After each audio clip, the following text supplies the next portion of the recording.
ታሪኩ የሚጀምረው በአሜሪካ ሀገር ኒው ጀርሲ ግዛት ውስጥ በሚገኝ አንድ እስር ቤት ውስጥ ሲሆን ቤኬት የተባለ እስረኛ የሞት ፍርድ ተፈርዶበት ለመሞት የሚቀረው 4 ሰዓታት ብቻ ነበሩ። የቅጣት አስፈጻሚዎቹ ከመምጣታቸው በፊት አባ ጀምስ የተባሉ የሃይማኖት አባት ሊጠይቁት ይመጣሉ።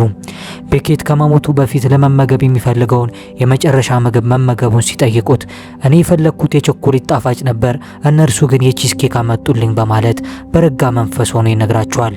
አባ ጀምስ ግን ይህ የመጨረሻ የመናገሪያ እድሉ ስለሆነ ማውራት የሚፈልገው የመጨረሻ ታሪክ ካለ እንዲነግራቸው ይጠይቁታል።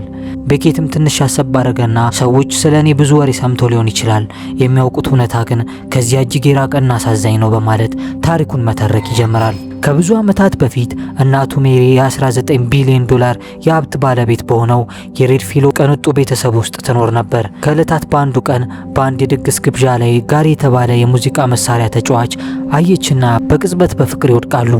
ፍቅር እኮ ከባድ ነው፣ ምንም ከማታውቁ ሰው ጋር በአንዴ ነው ጠብ የሚያደርግ።